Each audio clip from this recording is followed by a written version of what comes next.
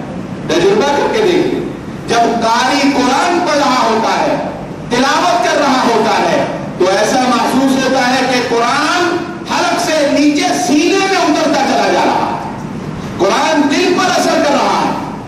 اسی لیے تو اللہ رب العزت نے اس قرآن کی یہ تاثیر بیان کی ہے کہ اللہ کا ذکر جب ایمان والوں پر کیا جاتا ہے ان کے رونگٹے کھڑے ہو جاتے ہیں، وجلت قلوبہم، ان کے دل ہل جاتے ہیں، وہ بے اختیار سجدہ ریز ہو جاتے ہیں۔ اسی لیے تو اللہ نے اس قرآن کا یہ اثر بیان کیا ہے، لو انزلنا هذا القرآن على جبل لرأيته خاشعا متصدعا من خشية الله۔ اگر ہم اس قرآن کو پہاڑ جیسی مضبوط اور ٹھوس چیز پر نازل کر دیتے تو آپ دیکھتے کہ وہ پہاڑ بھی خشیت الہی سے ریزہ ریزہ ہو جاتا۔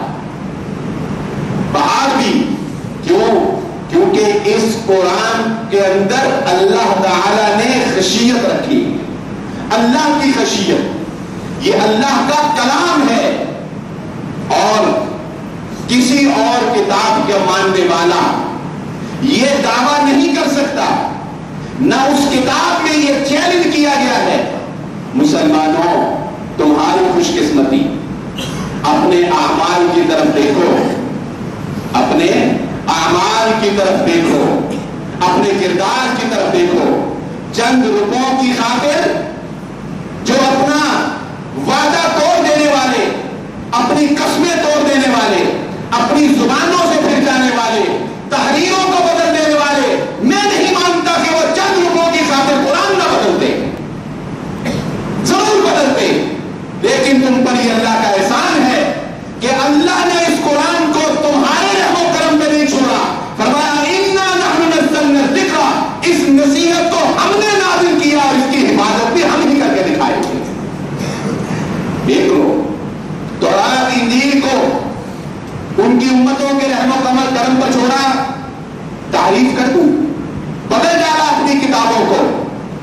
یہ تو اللہ کا ہم پر احسان ہے، یہ تو اللہ کا ہم پر انعام ہے کہ یہ واحد قرآن وہ کتاب ہے، اور دنیا کے اندر کوئی ایسی کتاب نہیں کہ جس کے اندر یہ بات لکھی ہو کہ جس نے اس کتاب کو لکھا یا جس نے اس کتاب کو نازل کیا یا جس کی یہ کتاب ہے وہ قیامت تک اس کی حفاظت بھی کرے گا۔ یہ اعزاز صرف قرآن کا ہے کہ اس کو نازل کرنے والا اس کے اندر یہ فرما رہا ہے ہم نے اس کو نازل کیا، قیامت تک اس کی حفاظت بھی ہم نہیں کریں گے۔ اور تمہیں تو اللہ نے قبلہ بھی وہ دیا ہے کہ جس کی حفاظت کا ذمہ بھی اللہ نے اپنے اوپر لیا۔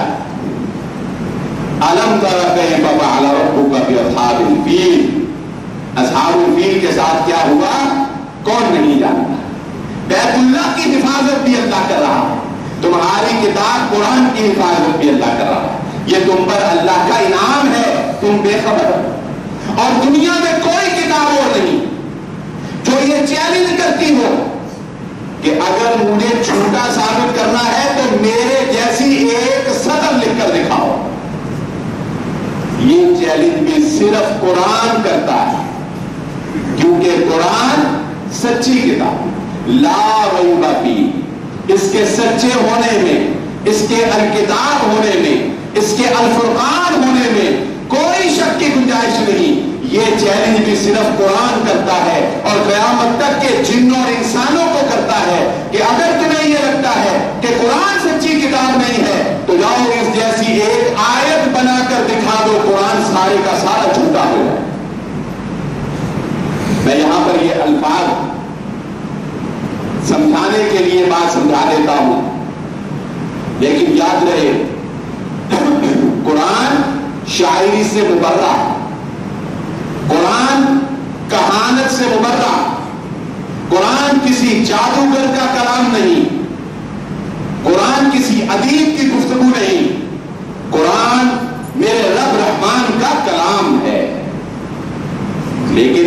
خاصیت کیا ہے؟ اس کا اعجاز کیا ہے؟ اس کا اعجاز یہ ہے کہ وہ عربی جو اپنے مقابل دوسری زبانیں بولنے والوں کو عجمی کہتے تھے، عجمی کا معنی گونگے، وہ کہتے تھے ہمیں اپنے ما فی الضمیر کے اظہار کے لیے جو فصاحت اور بلاغت، جو الفاظ ہمارے پاس ہیں اپنے دل کی بات کہنے کے لیے مختصر الفاظ میں جامع مفہوم وہ دنیا میں کوئی اور نہیں ادا کر سکتا، ان پر، ان فصیح و بلیغ زبان بولنے والوں پر اللہ نے قرآن عربی میں ہی نازل کر کے دکھا کر کہا لو یہ ہے قرآن، جاؤ اس جیسا کلام لے کر آؤ۔ سمجھا دیتا ہوں قرآن کیا ہے۔ قرآن کا یہ چیلنج کوئی ایسا نہیں کہ قرآن اتنی مشکل عربی میں ہے کہ کوئی ایسی عربی جانتا نہیں تھا، اس میں الفاظ کو اتنے مشکل آگے ہیں کہ یہ لفظ عربیوں نے کبھی سنے نہیں تھے۔ ہم تو جانتے ہیں اردو بولنے والے، آپ قرآن کو ترجمہ سے پڑھنا شروع کریں، حروف پر غور کریں، آپ کو کئی لفظ ایسے ملیں گے کہ جو آپ کو نظر آ جائے گا کہ یہ تو اردو کے ملتے جلتے لفظوں میں سے، اردو کے الفاظ میں سے۔ اس کے لیے میں آپ کے سامنے اقبال کا ہی کوئی شعر پیش کر دیتا ہوں کہ محمد سے وفا تو نے تو ہم تیرے صلی اللہ علیہ وسلم۔ شاعر کا بھی کلام دوسرے لوگوں کی گفتگو سے ذرا فرق ہوتا ہے نا، اس لیے شعر کی مثال سے آپ کو بات صرف سمجھانا چاہتا، معذرت چاہتا ہوں کہ صرف سمجھانے کے لیے شعر کا سہارا لینا پڑا۔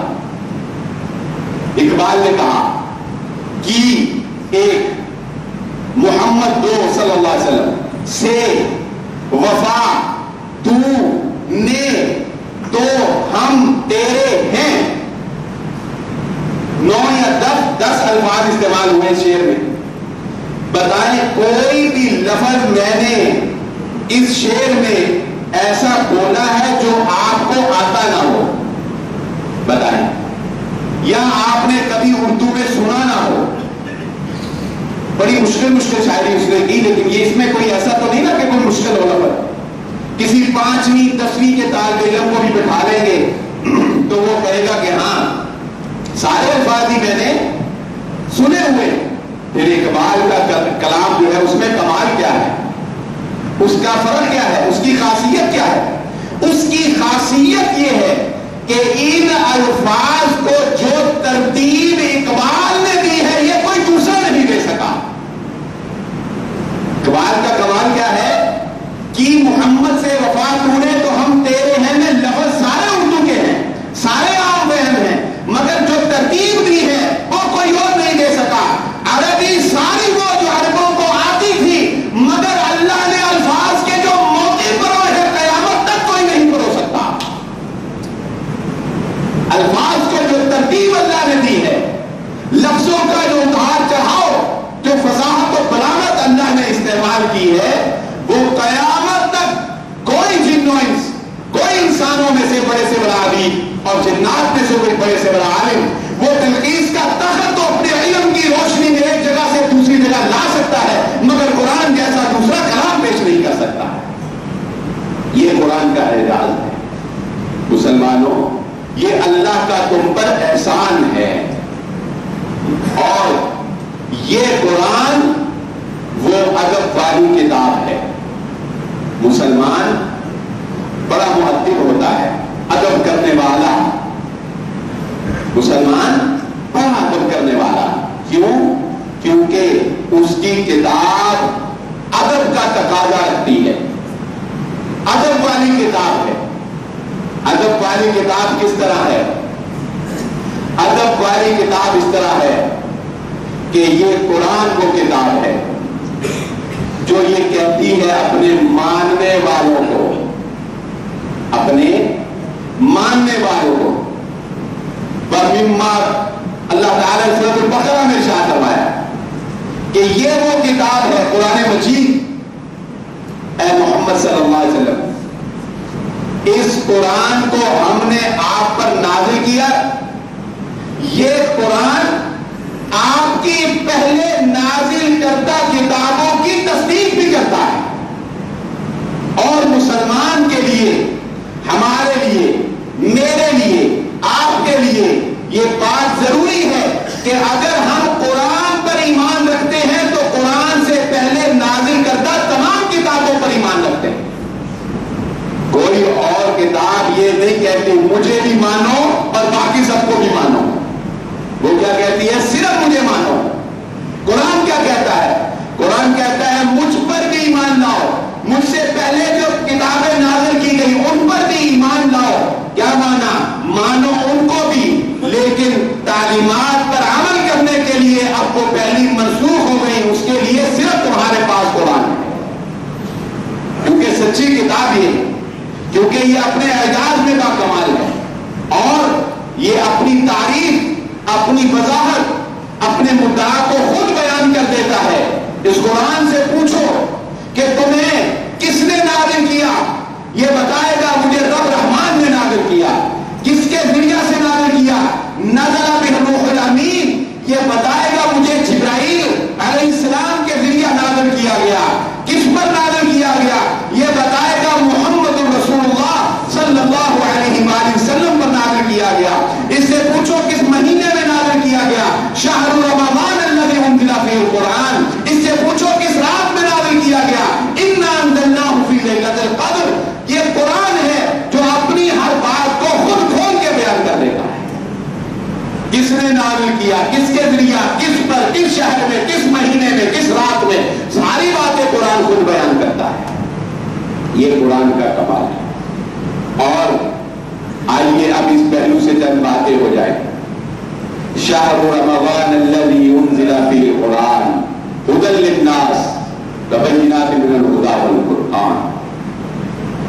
رمضان کا اور قرآن کا ایک خاص تعلق ہے جو اللہ تعالیٰ نے بیان فرمایا ہے کہ ہم نے اس قرآن کو رمضان کے اندر نازل کیا۔ رمضان اپنی ایک فضیلت رکھتا ہے اور یہ قرآن کا مہینہ کہلایا جاتا ہے۔ اس کے اندر قرآن زیادہ سے زیادہ پڑھا جاتا ہے، راتوں کو قیام میں پڑھا جاتا ہے، سنا جاتا ہے۔ یہ ہے کیا؟ یہ فلسفہ کیا ہے؟ اس کو بھی ذرا سمجھنے کی ضرورت ہے۔ آج اس کو تفصیل سے تھوڑا سمجھاتا ہوں۔ ہمارا یہ وجود فَإِذَا سَوَّيْتُهُ وَنَفَخْتُ فِيهِ مِن رُّوحِي فَقَعُوا لَهُ سَاجِدِينَ۔ اللہ تعالیٰ فرماتے ہیں کہ جب انسان کی نوک پلک کو میں سنوار لوں اور اس میں اپنی جانب سے روح کو پھونک دوں تو فرشتوں کو حکم دیا کہ پھر تم اس کے لیے سجدہ ریز ہو جانا۔ کیا مانا؟ کہ انسان کے وجود کو، اس جسم کو کھنکتی ہوئی مٹی سے پیدا کیا گیا اور اس کے اندر روح کو ودیت کیا گیا۔ یہ دو چیزوں کا مرکب قرار پایا، ایک جسمانی وجود اور ایک ہمارا روحانی وجود۔ یہ مل کر زندگی وجود میں آتی ہے، روح اور جسم مل کر۔ یہ جسم اس زمین سے بنا، اسی زمین کی خوراک کھاتا ہے، اسی زمین سے اناج اگتا ہے، اسی زمین سے اس کی غذا ملتی ہے۔ جب انسان مر جاتا ہے اس جسم کو اسی مٹی کے سپرد کر دیا جاتا ہے۔ ادھر سے ہی آیا، ادھر سے ہی غذائیات، ادھر سے ہی اسی مٹی میں۔ اس لیے اس جسم کا رجحان، اس جسم کی رغبت، اس جسم کی چاہتیں، اس جسم کی خواہشات بھی اس دنیا کی طرف ہی ہوتی ہیں۔ ادھر سے جو آیا ہے اس میں دل لگاتا ہے۔ اچھا، روح اللہ نے آسمان سے اپنی جانب سے بھیجی، وہ روح انسان میں رہتی ہے لیکن اس کا دھیان اللہ کی طرف رہتا ہے کیونکہ وہ ادھر سے آئی۔ اس کی غذا بھی وَيَسْأَلُونَكَ عَنِ الرُّوحِ، یہ آپ کے روح کے بارے میں سوال کرتے ہیں، ان کو بتائیے تم روح کو نہیں سمجھ سکتے۔ قُلِ الرُّوحُ مِنْ أَمْرِ رَبِّي، روح تو صرف میرے رب کا حکم ہے۔ اس کی غذا بھی اللہ نے آسمانوں سے قرآن نازل کی۔ روح کی غذا کیا ہے؟ آسمانوں سے نازل ہوئی قرآن۔ قرآن دلوں پر اترتا ہے، سکون پیدا کرتا ہے۔ بِذِكْرِ اللَّهِ تَطْمَئِنُّ الْقُلُوبُ۔ یہ جب انسان مر جاتا ہے تو روح آسمانوں سے آئی آسمانوں کی طرف ہی واپس چلی جاتی. یہ ایک بات انہیں سمجھ آ گئی. اب رمضان کیا کرتا ہے؟ رمضان المبارک کے مہینہ میں جب ہم روزہ رکھتے ہیں تو روزہ ہمیں یہ سکھاتا ہے کہ اپنے جسم کو دنیاوی لذات سے کس طرح روکنا ہے. روزہ ہمیں بتاتا ہے دنیا کی خواہشات کو کس طرح سے مارنا ہے، کس طرح سے ایک چیز کو حاصل کر سکنے کے باوجود اللہ کے حکم پر اس کو چھوڑ دینا ہے. سامنے پڑے ہوئے پانی کے گلاس کو منہ سے نہیں لگانا، وہ دنیا کی لذت و نعمت ہے، لیکن یہ اللہ کا حکم ہے کہ اس حالت میں اس کو نہیں پینا، جو اللہ کا حکم مانتے ہوئے اس کو نہیں پینا. یہ روزہ ہمارے جسم کو کمزور کرتا ہے، دنیا کی لذات، دنیا کی خواہشات، دنیا کی تمناؤں اور دنیا کے جو زیب و زینت ہے اس سے دور کرتا ہے. جب یہ یہاں سے دور کر رہا ہوتا ہے تو اس مہینہ میں پھر قرآن پڑھا جا رہا ہوتا ہے اور قرآن ہماری روح کو مضبوط کر کے اس کو اللہ کے قریب کر رہا ہوتا ہے. تو یہ روزہ اور قرآن مل کر یہ کام کرتے ہیں کہ آپ کو دنیا سے دور اور اللہ کے قریب کر دیتے ہیں. لعلکم تتقون کا مفہوم ادا ہو جاتا ہے کہ روزے کا مقصد یہ ہے تاکہ تم پرہیزگار بن جاؤ، تاکہ تمہارے اندر پرہیزگاری آ جائے. اس کی مثال علماء کرام، علوم القرآن پر کتابیں لکھنے والوں نے اس کی مثال اس طرح سے بھی دی ہے کہ اس کو آپ اس مثال سے سمجھ لیں کہ جس طرح ایک گھوڑا ہوتا ہے، یہ جسم ایک گھوڑے کی نما سمجھ لیں، اور گھوڑے کے اوپر ایک سوار ہوتا ہے، اس جسم پر روح کو سوار سمجھ لیں. یہ بتائیں اگر وہ سوار زندہ رہے، گھوڑے کی لگامیں اس کے ہاتھ میں رہے، تو گھوڑا اپنی مرضی نہیں کر سکتا، اس سوار کی مرضی کے مطابق موو کرے گا. اور اگر اوپر بیٹھا ہوا سوار مر جائے تو پھر گھوڑا جدھر مرضی اپنی مرضی سے پھرے گا نا. تو اس جسم کو لگامیں ڈالنے والی چیز جو ہے وہ روح ہے، جو اس کو بھٹکنے نہیں دیتی، اس کو دائیں بائیں نہیں جانے دیتی، اس کو صراط مستقیم پر رکھتی ہے. لیکن جب ہم گناہوں کی کثرت کی وجہ سے اس روح کو مار دیتے ہیں تو پھر یہ جسم اپنی مرضی کرتا پھرتا ہے. فی طغیانہم یعمہون، پھر یہ بہکنے کے لیے چھوڑ دیا جاتا ہے، پھر یہ اپنی مرضی سے بے لگام پھرتا ہے. رمضان کا یہ مقصد ہے، یہ فلسفہ ہے، یہ فائدہ ہے. اور اسی لیے بڑے بڑے محدثین، امام مالک جیسے رحمہ اللہ تعالی، جو مسجد النبوی میں بیٹھ کر درس حدیث دینے والے، وہ بھی اس ماہ مبارک کے اندر اپنے آپ کو صرف قرآن سے جوڑ لیتے تھے. حدیث کا درس ختم کر کے کہتے تھے رمضان صرف قرآن کا مہینہ ہے، اس میں صرف قرآن پڑھا جائے گا، قرآن پڑھا جائے گا، قرآن سمجھا جائے گا، قرآن سمجھایا جائے گا. کیونکہ خیرکم من تعلم القرآن وعلمہ، اللہ تعالیٰ نے اس قرآن کی تعلیم کو یہ اعزاز بخشا ہے کہ فرمایا تم میں سے بہترین ہے وہ شخص جو قرآن سیکھتا ہے اور دوسروں کو قرآن سکھاتا ہے. قرآن سیکھنے والا، قرآن سکھانے والا، اور سیکھنے اور سکھانے کا مقصد عمل ہوا کرتا ہے. جس طرح موطا امام مالک کی وہ روایت آپ کے سامنے شاید پہلے بھی رکھی، عبداللہ بن مسعود رضی اللہ تعالیٰ عنہ کا یہ قول، ان کا یہ اثر کہ وہ اپنے دوستوں میں بیٹھے ہوئے، اور آپ جانتے ہیں قیامت جب قائم ہونی ہے تو بدترین لوگوں کے اوپر قائم ہونی، علی اشرار الناس، دنیا کے سب سے برے لوگ وہ ہوں گے جن پر قیامت قائم ہوگی.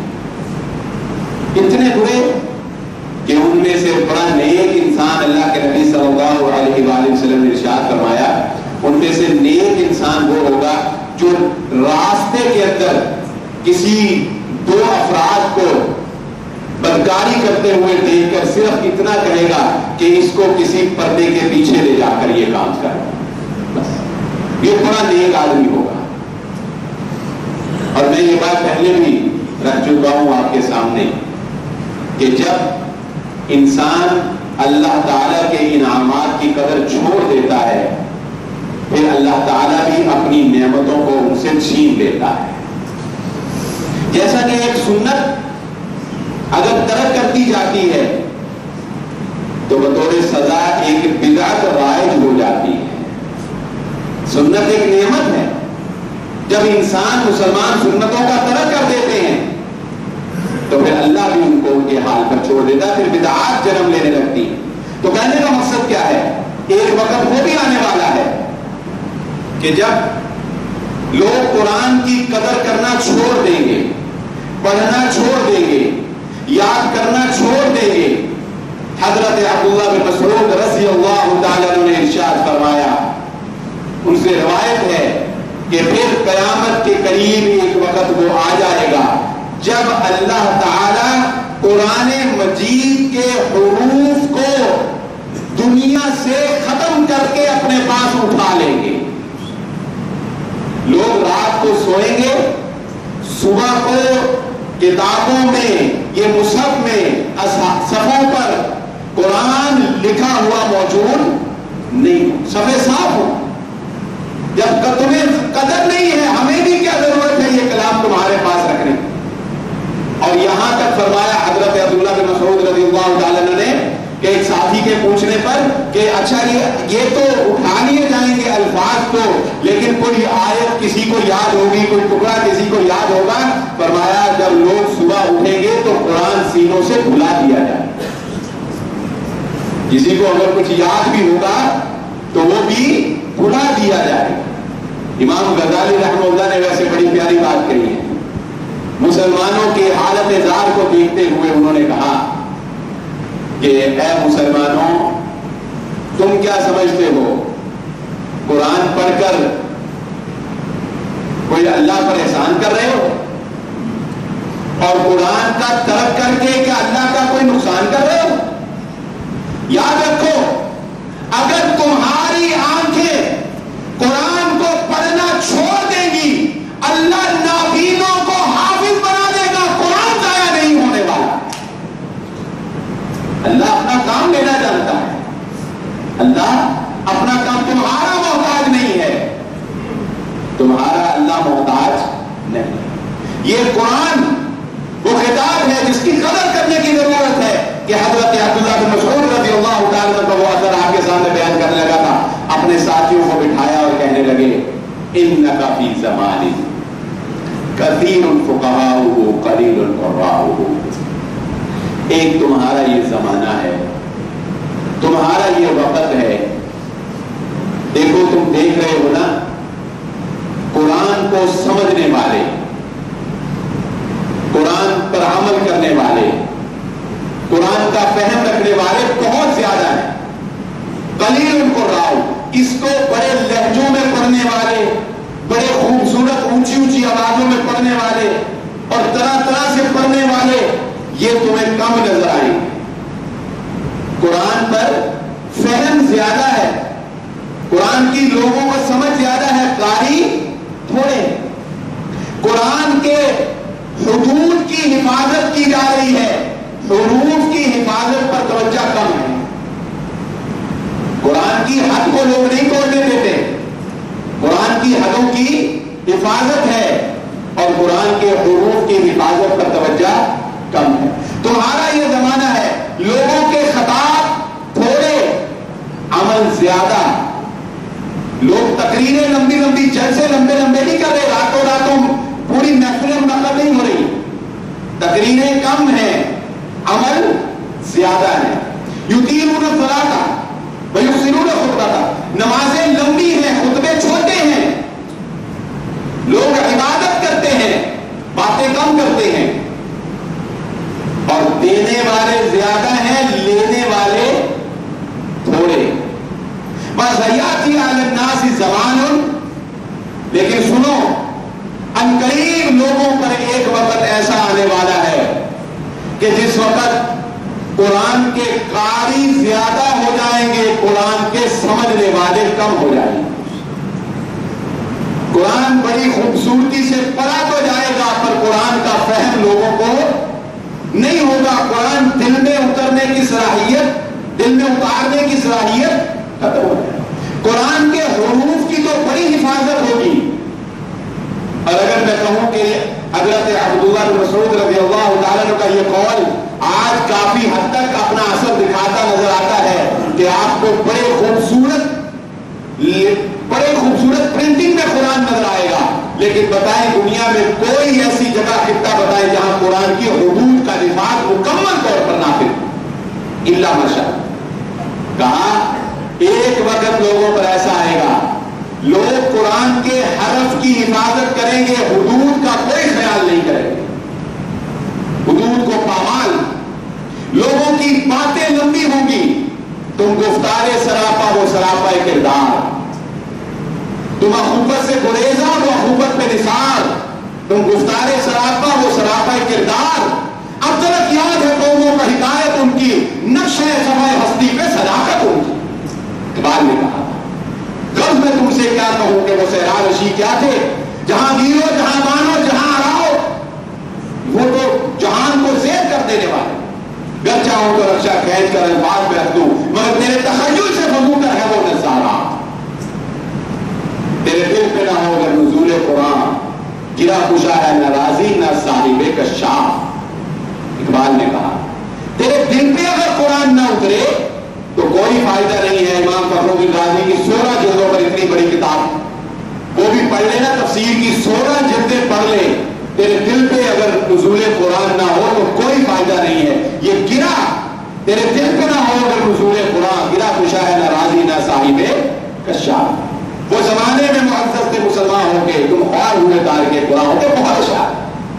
حضرت عبداللہ بن مسعود فرما رہے ہیں حروف کی حفاظت ہوگی، حدود کی حفاظت نہیں ہوگی. لوگوں کی باتیں لمبی ہوگی، لوگوں کی نمازیں چھوٹی چھوٹی نمازیں. افسوس ہوتا ہے ایسے لوگوں کو دیکھ کر کہ باجماعت نماز پڑھ رہے ہیں لیکن اللہ کی قسم پیچھے پوری سورۃ الفاتحہ بھی نہیں پڑھی جاتی. اتنی چھوٹی نماز، اتنی مختصر نماز ہے. امام صاحب کا حال یہ ہوتا ہے کہ آپ پیچھے مقتدی کبھی پڑھنے چلے جائیں کبھی تو پیچھے سورۃ فاتحہ پوری نہیں پڑھی جاتی. اور آخری بات انہوں نے کہی لینے والے زیادہ ہو جائیں گے، دینے والے کم ہو جائیں گے. مانگنے والے زیادہ، لوگوں کے اندر دینے کا جذبہ، سخاوت کا جذبہ کم ہو جائے گا. میری گفتگو کا نقطہ نقاب اور خلاصہ یہ ہے کہ ہماری آج کی گفتگو قرآن مجید فرقان حمید کی فضائل، اس کے مناقب اور اعجاز کے بارے میں گفتگو تھی. قرآن وہ کتاب ہے جو دنیا کے اندر اپنا ایک مقام رکھتی ہے، جو واحد ایک کتاب ہے. یہ کلام اللہ ہے. اس جیسی کوئی کتاب آج تک کوئی آیت بنا نہیں سکا. اس کا اعجاز یہ ہے کہ یہ اللہ نے ایسے الفاظ میں پرویا ہے کہ قیامت تک کوئی اور پرو نہیں سکتا. اس کے اندر یہ خاصیت ہے کہ یہ تلاوت کیا جاتا ہے تو سینوں پہ اترتا ہے. یہ سمجھ نہ بھی آئے تب بھی تمہیں ایک حرف کے بدلے 10 نیکیاں تمہارے نامہ اعمال میں لکھ دی جاتی ہیں. الف لام میم ایک، نبی صلی اللہ علیہ وسلم فرمایا میں کہتا ہوں الف لام میم یہ ایک نہیں بلکہ الف ایک حرف، لام دوسرا اور میم تیسرا. میں نے الف لام میم کہا، آپ میں سے کسی کو اس کا معنی نہیں آتا، مجھے بھی نہیں آتا. الف لام میم کا معنی آتا ہے کسی کو؟ حروف مقطعات کہا جاتا ہے ان کو، قطع کر کے پڑھنا، کاٹ کاٹ کے الف الگ پڑھا، لام الگ پڑھا، میم الگ پڑھا، لکھتے ملا کر پڑھتے الگ الگ ہے نا. اس کا معنی ہمیں بتایا نہیں گیا. لیکن جب میں یا آپ اپنی زبان سے الف لام میم ادا کرتے ہیں ہمارے نامہ اعمال میں 30 نیکیاں لکھ دی جاتی. پتہ ہی نہیں معنی کیا ہے، پھر بھی لکھ دی جاتی.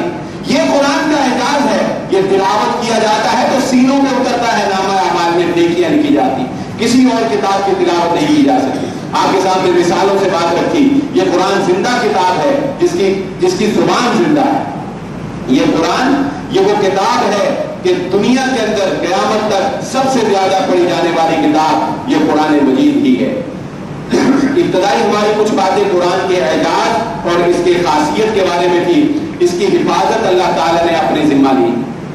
پھر آپ کے سامنے یہ بات بھی رکھی کہ جو ناقدری کرتے ہیں ان سے نعمتوں کو چھین لیا جاتا ہے، اور اس ضمن میں آپ کے سامنے مثال رکھی کہ قرب قیامت قرآن مجید کو بھی جب لوگ بھلا دیں گے، یعنی اس پر عمل کرنا اور اس کی قدر کرنا، تو یہ بھی اٹھا لیا جائے گا۔ اور آخر میں ایک اہم ترین بات جو عمل سے تعلق رکھتی ہے، اور وہ حضرت عبداللہ بن مسعود رضی اللہ تعالیٰ عنہ وہ اثر ہے جو آپ کے سامنے رکھا، جس میں یہ فرق بیان کیا گیا کہ صحابہ کے زمانے میں قرآن کے ساتھ کیا رویہ تھا اور آج ہمارا رویہ قرآن مجید کے ساتھ کیا ہے۔ اللہ تعالیٰ سے دعا ہے اللہ مجھے اور آپ کو جو کہا کہ سنا سمجھنے کی اور عمل کرنے کی توفیق عطا فرمائے۔